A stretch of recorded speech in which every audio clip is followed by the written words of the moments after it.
سلام يا رسول الله، سلام يا حبيب الله، سلام يا نبي الله، سلام يا رسول الله. بسم الله الرحمن الرحیم. والذین یرمون المحصنات ثم لم یأتوا بأربعة شهداء فاجلدوهم 80 جلدة ولا تقبلوا لهم شهادة أبدا وأولئك هم الفاسقون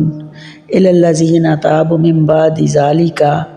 وأصلحوا فإن الله غفور رحیم.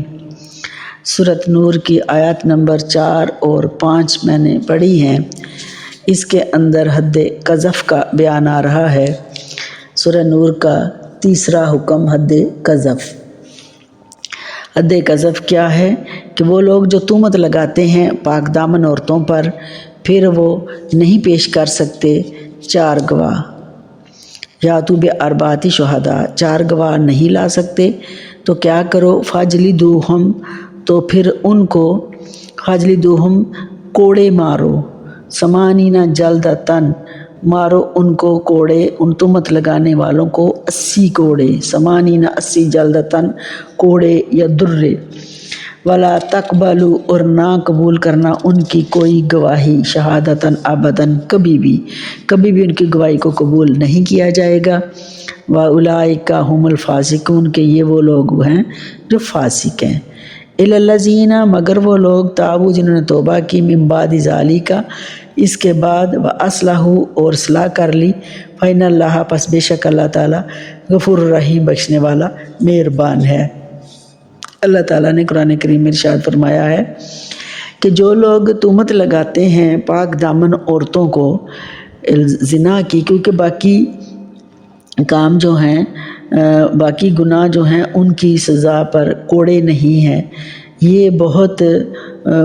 بری مطلب حرکت ہے، بہت گندی حرکت ہے، اور اسلام اس کے اندر جو ہے اس چیز کو منع کرتا ہے کہ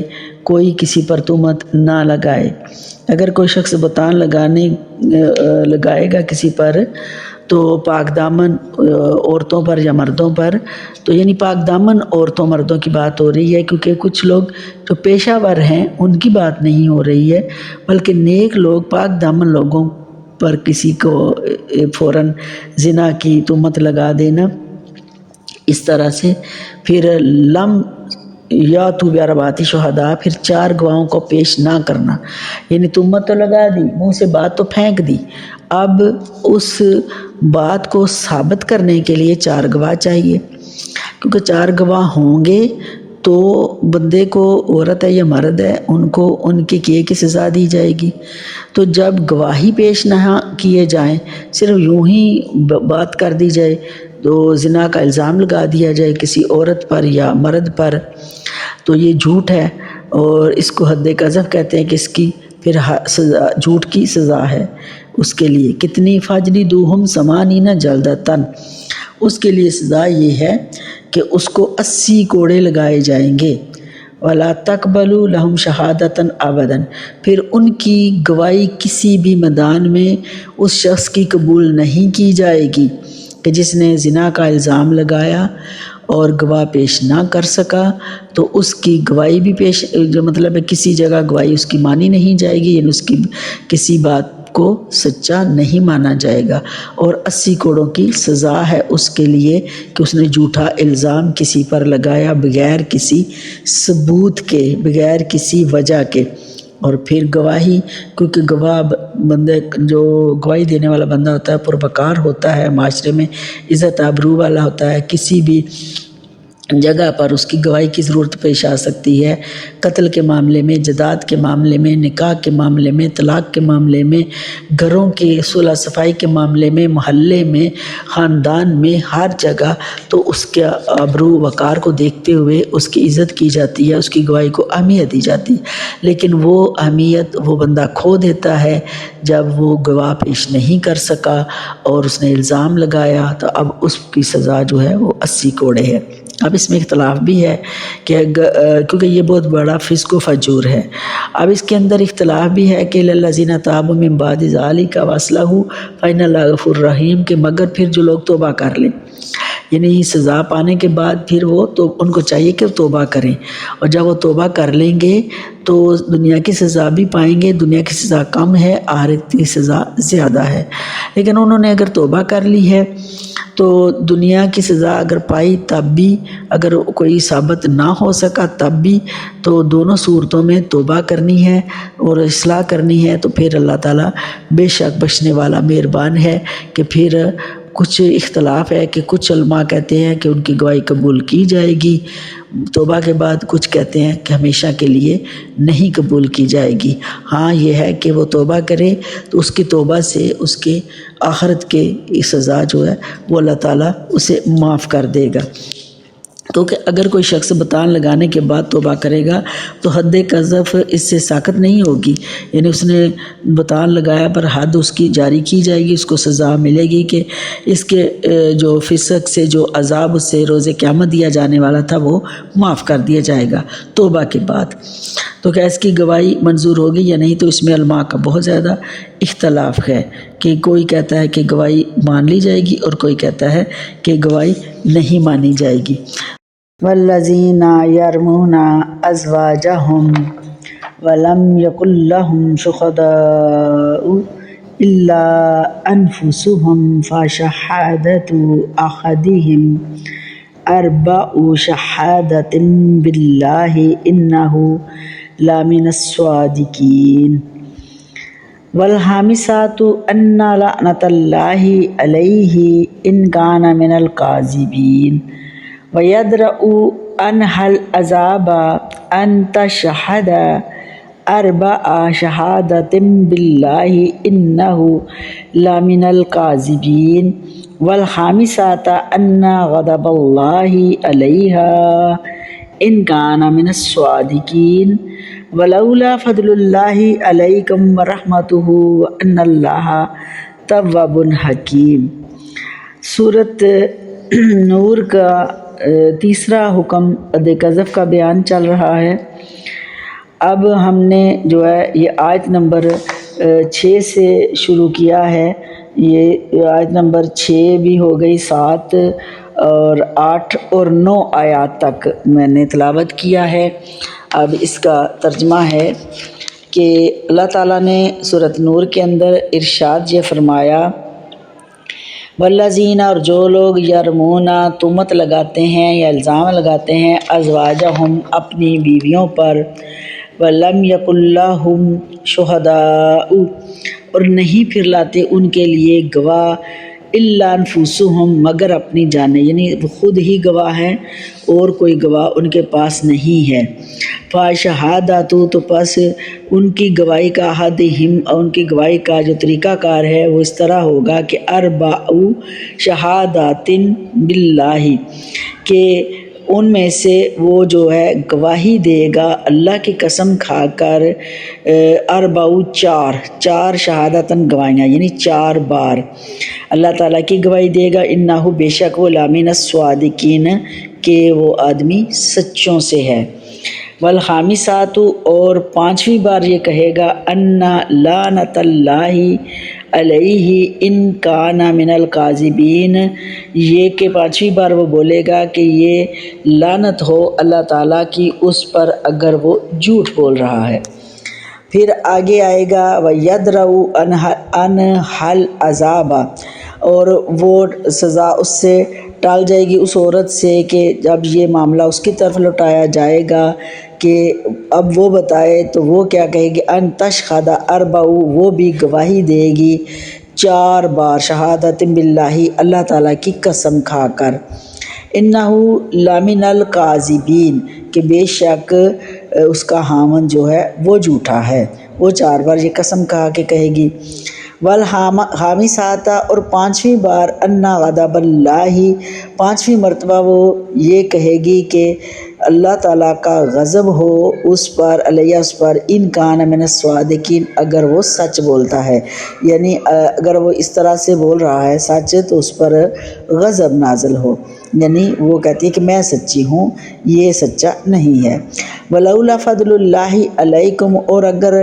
نہ ہوتا فضل اللہ تعالیٰ کا تم پر، وَرَحْمَتُهُ، اور اس کی رحمت، وَأَنَّ اللَّهَ، اور بے شک اللہ تعالیٰ تواب حکیم، توبہ قبول کرنے والا، بہت مہربان ہے، حکمت والا ہے۔ اس کے ہاں، اللہ تعالیٰ کے ہاں ہر کام میں بہت زیادہ حکمتیں ہیں۔ اب حد قذف کا سورہ نور کا تیسرا حکم جاری مطلب شروع ہے، اور اسی کے اندر اب یہ آ رہا ہے کہ لعن کا طریقہ کیا ہے۔ تو اس کے اندر یہ بتایا گیا ہے کہ اگر کوئی مرد جو ہے وہ اپنی بیویوں پر الزام لگاتا ہے تو ان کے لیے گواہ وغیرہ کہاں سے آئیں گے۔ اب کیونکہ حد قذف کا بیان پہلے آ چکا ہے کہ جو جھوٹا الزام لگائے گا کسی پر، اس کو گواہ پیش نہیں کرے گا تو پھر اس کو 80 کوڑے لگائے جائیں گے، جیسا کہ پیچھے آ چکا ہے۔ اور اس میں یہ بھی آیا ہے کہ حضرت جو ہے عمر فاروق رضی اللہ تعالیٰ عنہ کی عدالت میں کچھ صحابہ کرام جو ہیں وہ حاضر ہوئے، اور انہوں نے ایک صحابی کا نام لے کر کہا کہ انہوں نے یہ بدکاری کی ہے، تو اس پر انہوں نے گواہ پیش کیے۔ جب گواہ پیش کیے تو ان کی گواہی ثابت صحیح نہ ہو سکی، کچھ نے گواہی دی اور کچھ نے نہیں دی، انکار کر دیا۔ تو اس طرح سیدنا عمر فاروق رضی اللہ تعالیٰ، بڑی شارٹ کر کے بات بتا رہی ہوں، سیدنا عمر فاروق رضی اللہ تعالیٰ عنہ نے جب دیکھا کہ گواہی پوری نہیں ہے تو انہوں نے صحابہ کرام رضی اللہ تعالیٰ عنہ کی موجودگی میں باقی صحابہ جنہوں نے گواہی دی تھی اور باقی پوری گواہی 4 کی نہ ہو سکی، تو ان کو آپ نے جو ہے وہ 80 کوڑے لگائے، یعنی حد قذف اس کو کہتے ہیں، یعنی جھوٹ بولنے کی سزا ان کو دی گئی اور کوڑے لگائے گئے۔ تو اس میں یہ آ رہا ہے کہ شوہروں کے لیے ایک مسئلہ کا حل اس آیت میں آئے گا، جو بھی پڑھی میں نے آپ کے سامنے، کہ اس سے چھٹکارے کی صورت بیان کی جا رہی ہے کہ جب خاوند اپنی بیوی پر جو ہے وہ الزام لگائے تو کس طرح اس کو ثابت کیا جائے گا۔ تو ان میں سے کوئی اپنی بیوی پر بدکاری کی تہمت لگائے لیکن گواہ پیش نہ کر سکے، تو اس صورت میں وہ اس کی بیوی اور دونوں آپس میں ایک دوسرے پر لعن کرنا، یعنی لعنت کرنا ہے۔ تو اس طرح سے اس کا جو طریقہ کار اس میں آ رہا ہے کہ اگر کوئی مرد اپنی بیوی پر بدکاری کی تہمت لگائے یا اس کے بچے کی نفی کرے تو وہ دونوں میاں بیوی جو ہے وہ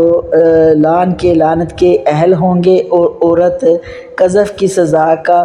مطالبہ کرے تو لعن کرنا مرد پر واجب ہو جائے گا، کہ وہ کہے کہ یہ جھوٹ بولتا ہے تو اس پر حد قذف لگائی جائے۔ تو اگر مرد لعن سے انکار کرے کہ وہ کہتے نہیں میں لعن تو نہیں کر سکتا، تو کوئی ثبوت بھی نہیں، تو اس طرح ان کو جو وقت کے حاکم ہے وہ یا تو قید کرے یا یہاں تک کہ وہ لعن کرے، اور پھر اپنے آپ کو وہ جھوٹا ثابت کریں تو وہ اس کو حد قذف جو ہے وہ لگائی جائے گی، یعنی سزا جو ہے وہ دی جائے گی۔ اور اس طرح سے کہ لعن کا طریقہ یہ بھی ہے کہ وہ امام کے پاس آ کر دعویٰ کرے کہ اس کی بیوی نے بدکاری کی ہے، حاکم 4 گواہ کے قائم مقام اس سے 4 مرتبہ حلفی بیان لے گا، یعنی جو حاکم ہے، قاضی ہے، جج ہے، تو وہ کہے گا کہ کیونکہ اس کے پاس کوئی گواہ تو ہے نہیں ہے، اور وہ کہتا ہے کہ میں نے بیوی کو اس طرح دیکھا ہے، الزام لگایا ہے، تو پھر وہ حلفی بیان جو ہے وہ دے گا اس پر 4 دفعہ، تو اس تہمت لگانے میں کہ وہ سچا ہے، میں نے جھوٹ نہیں بولا، کہ واقعی اس نے غلط کام کیا ہے۔ تو ہر بار وہ اللہ کی قسم اٹھا کر کہے گا کہ اس نے جو بات کہی ہے وہ سچ ہے۔ 5ویں دفعہ وہ یہ بات کہے گا کہ اگر وہ جھوٹا ہو تو اس پر اللہ تعالیٰ کی لعنت ہو، یعنی پھٹکار ہو، اس پر پھٹکار لعنت ایک ہی مطلب ہے۔ اس کے بعد پھر عورت کو جو ہے پوچھا جائے گا کہ عورت کا لعن یہ ہے کہ اس نے بھی لعنت کیسے کرنی ہے، کہ وہ عورت اللہ کی قسم کھا کر 4 مرتبہ گواہی دے کہ بے شک اس کا شوہر جھوٹوں میں سے ہے، جو اس نے میری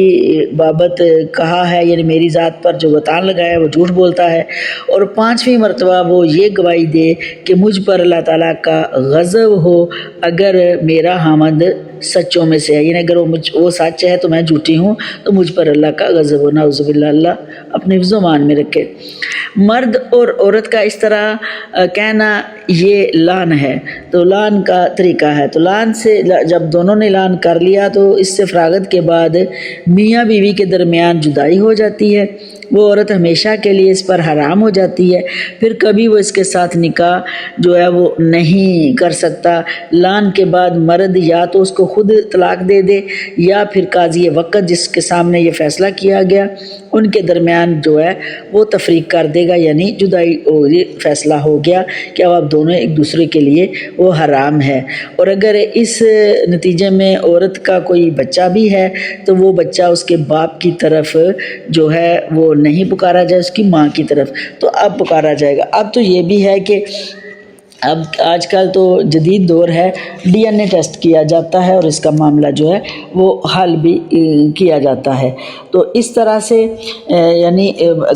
حد قذف کے اندر جو لعنت کا بیان آ رہا ہے، ہم مزید اس کو آگے بات کریں گے کیونکہ زیادہ بات تفصیل سے کرنی ہو تو پھر تھوڑا ٹائم لگ جاتا ہے۔ واخر دعوانا الحمدللہ رب العالمین۔